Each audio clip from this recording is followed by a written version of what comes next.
छत्रपती शिवाजी महाराजांचा अश्वारूढ पुतळा हा स्टॅच्यू ऑफ लिबर्टीपेक्षा 2 इंच उंच असेल असा कोणातरी वळवळला.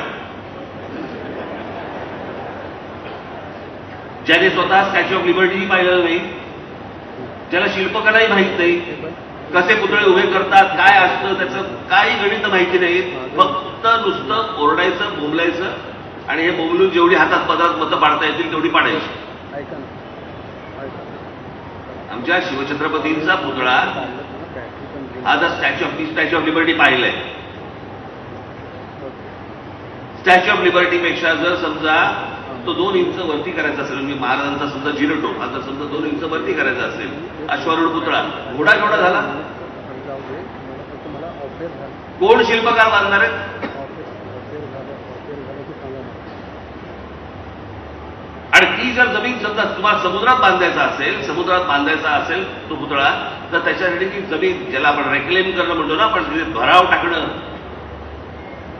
तो भराव टाकून ज्या प्रकारचं स्मारकाचं डिझाईन मी जे पाहिलं ते जर करायचं असेल तर त्या गोष्टीला किमान 20 ते 25 हजार कोटी रुपये लागतील.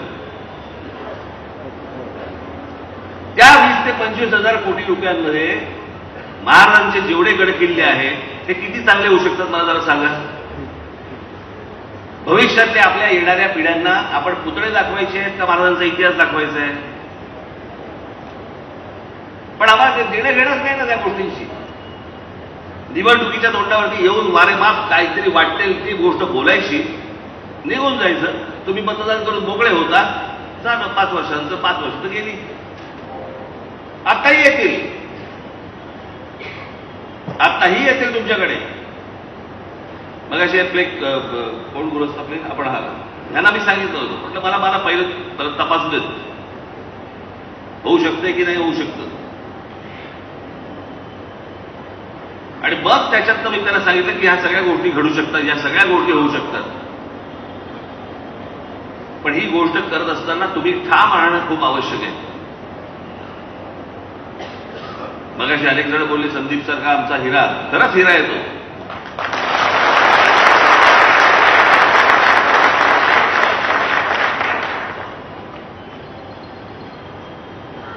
ते बाकीचे पण आहेत असं.